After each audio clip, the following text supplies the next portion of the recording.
Hello everyone, this is Associate Professor Gantz, Knowby, Department of Gaming.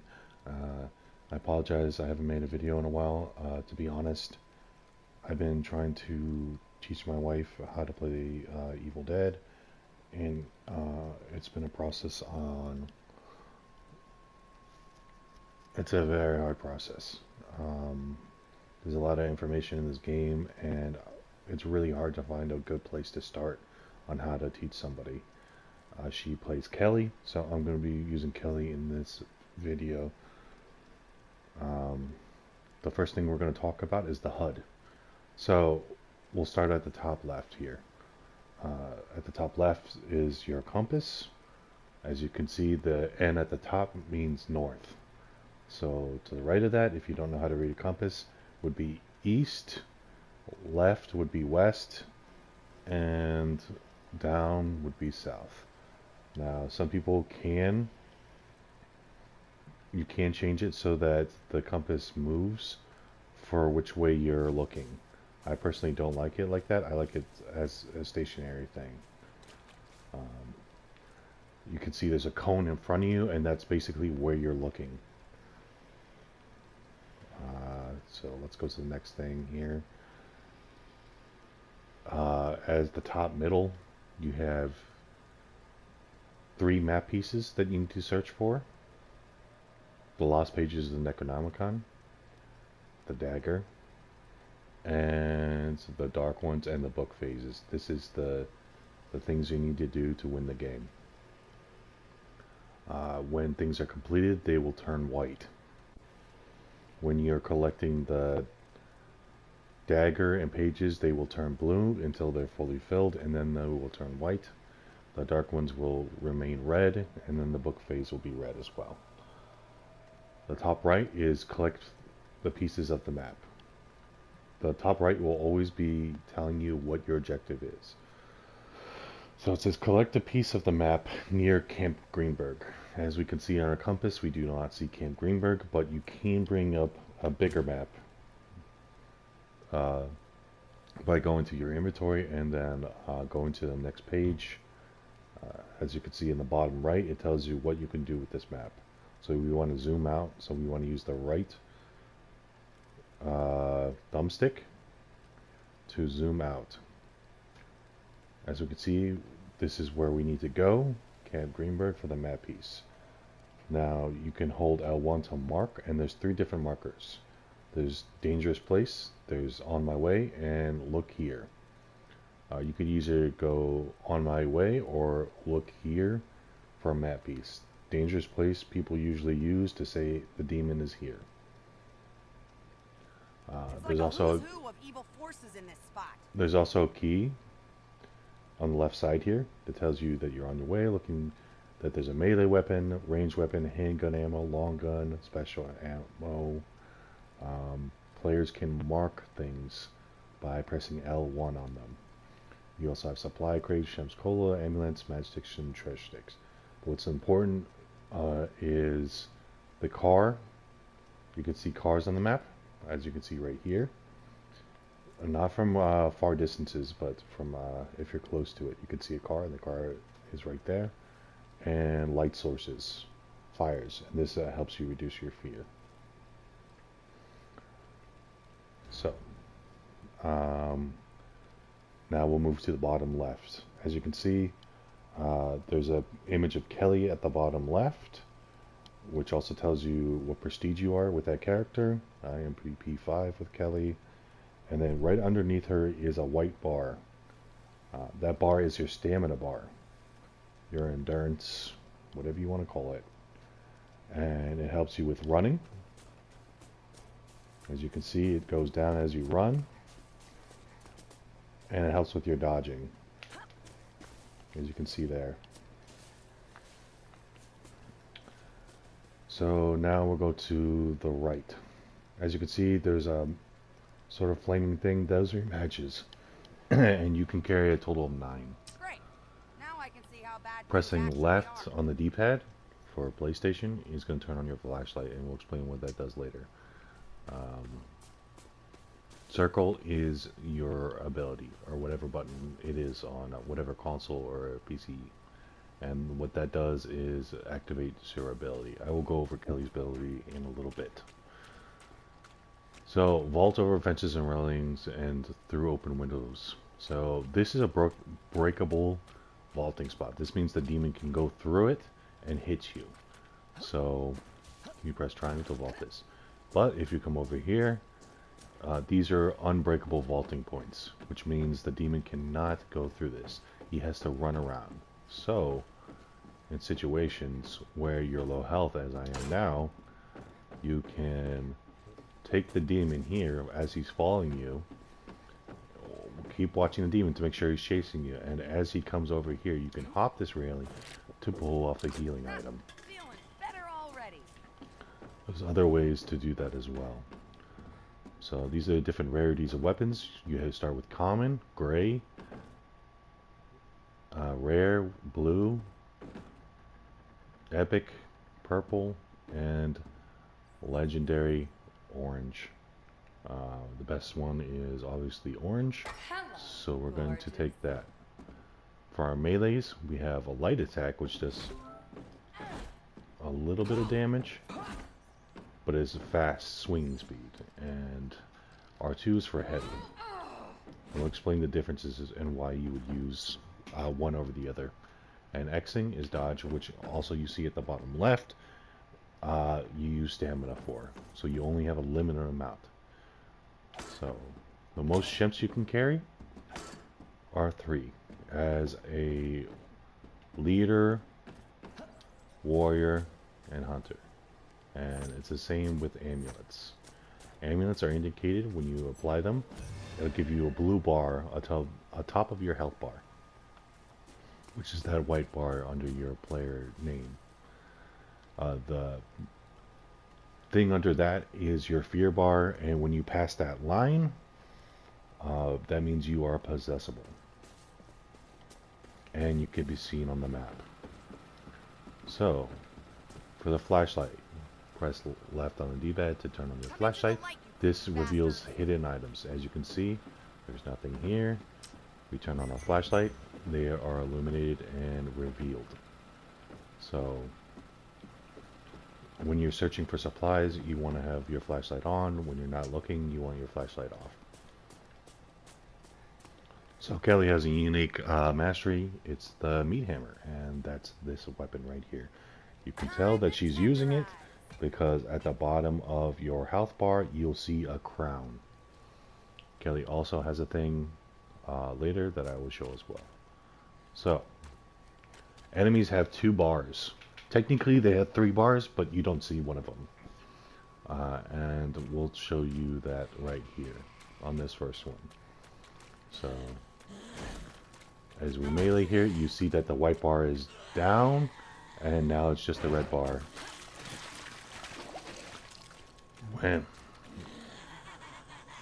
So, when you're fighting an enemy, when that bounce bar is destroyed, you can press R3 for PlayStation.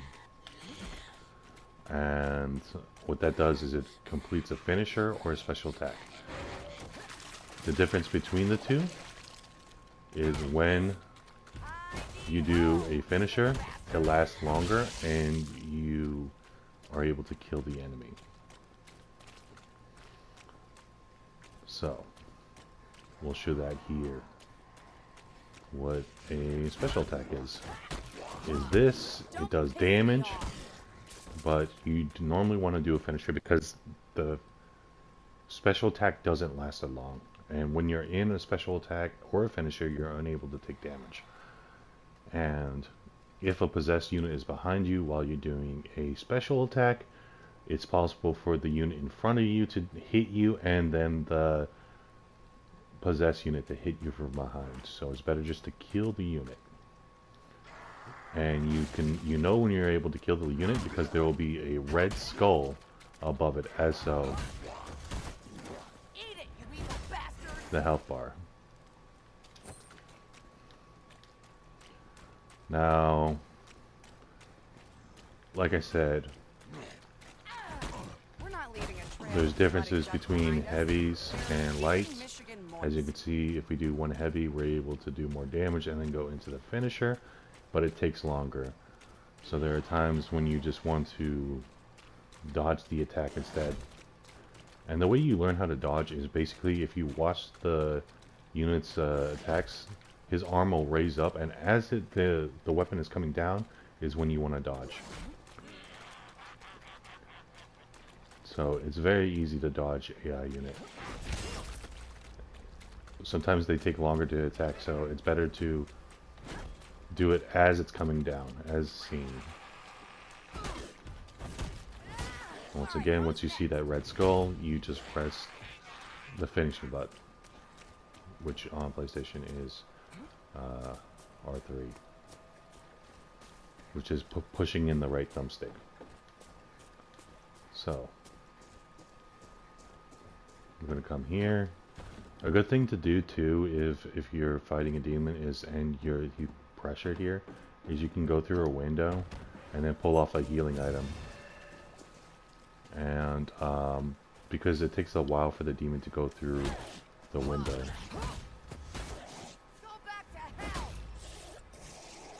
Now, Kelly is able to apply damage with bleed. And to activate that, you have to dodge. So you can see in the bottom left corner, there's a emblem with a gun with some blood. That's going to last for a certain amount of time, and when you shoot a unit, it's going to apply that bleed damage. So I'll demonstrate here with the dodge, and then shooting the leg, and as you can see, he is bleeding for 26. This is a good thing to use, but in reality, you don't want to use it that much. You'd rather just go for the headshot. It does more damage. Yes, you always want to keep your gun reloaded as well, and you reload by square on PlayStation, aim with L2, and R2 is to shoot.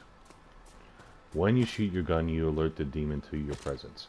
So it's better to melee until the demon finds you.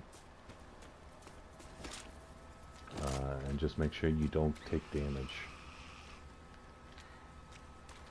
See? So, and sometimes it's easier to shoot the unit when they're close to you. So we're going to clear out these units first before I start talking about the car. Oof. I am getting rusty. I'm not playing as much as I used to. I used to be able to get the headshot very fast. Okay, I think that's all of them. Good. So, when you get into the car, you alert the demon to your presence as well. The demon can see the car on the map and also just visually. So you only get to the car once the demon finds you. You don't want to run over enemies. The reason is because they reduce the health of the car, and the car gets destroyed very quickly now. You don't get credit for running them over, so there's no reason to run them over. Unless there's a huge swarm and you just need to get rid of them because you don't have the supplies to do so.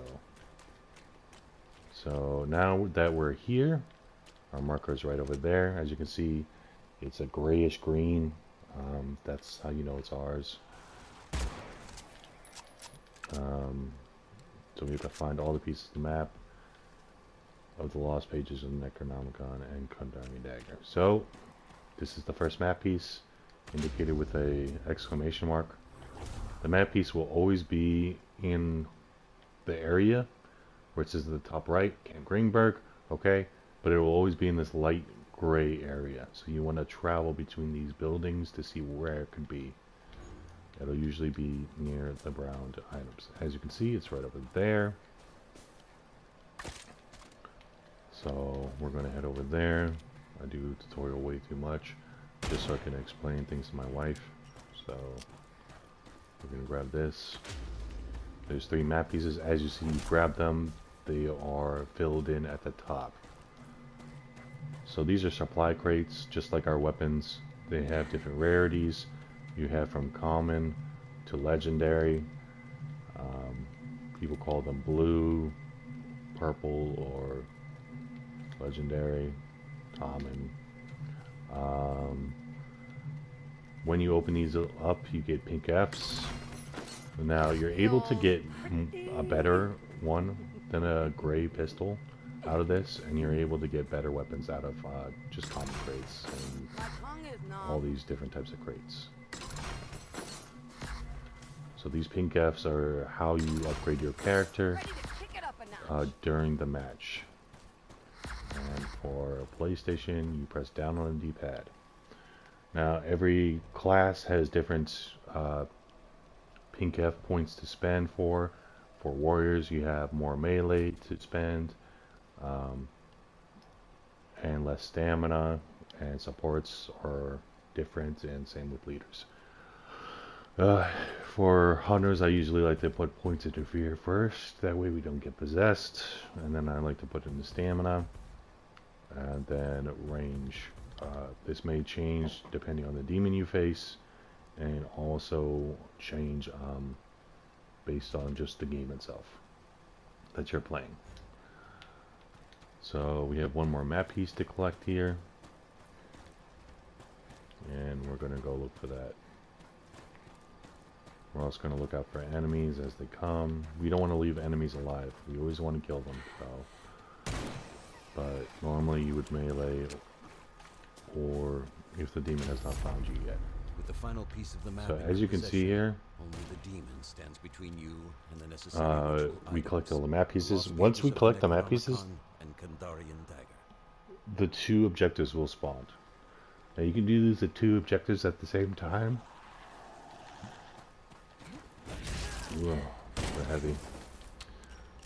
You could do these objectives at the same time, or you could do it one at a time. But you can see these two objectives visually like this from all over the map, and it will tell you how far away you are, as you can see at the bottom. So we're going to come here and start the first objective. Once you complete the first objective, what will happen is that a crate will spawn, and it'll be a blue crate.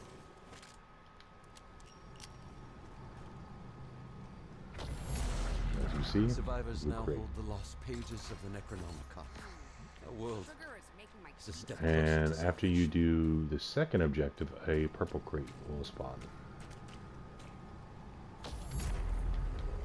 The group has begun to collect the Kandarian So you don't dagger, need to fill up on initiating pink a F period of battle completely. against the dead. Remain close to ensure its collection.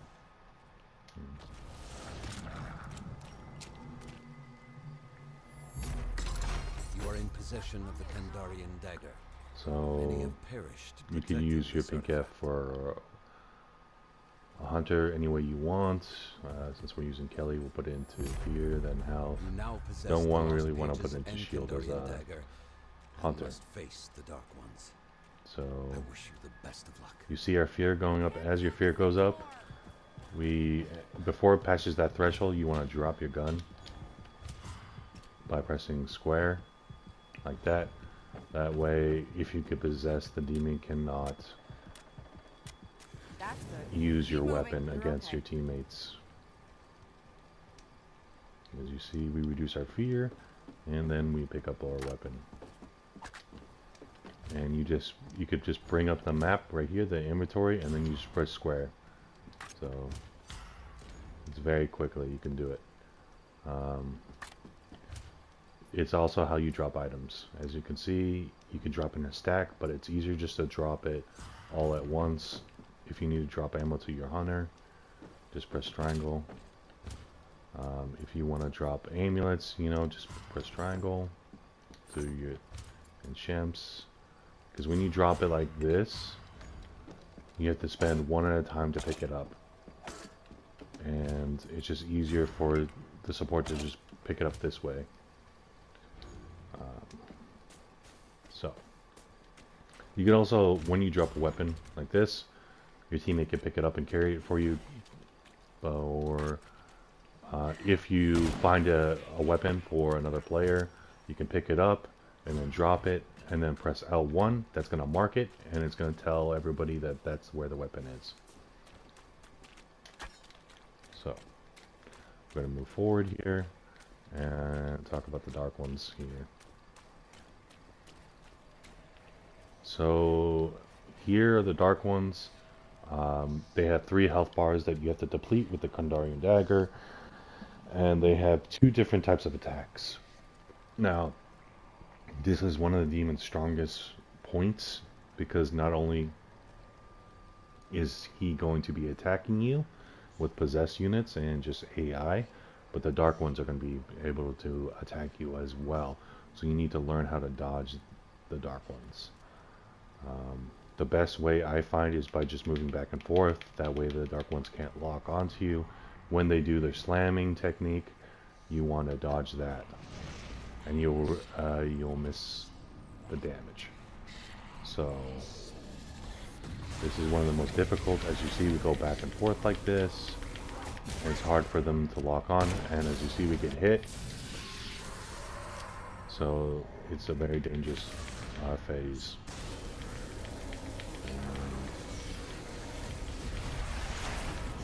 As you see, we take damage if you're not careful.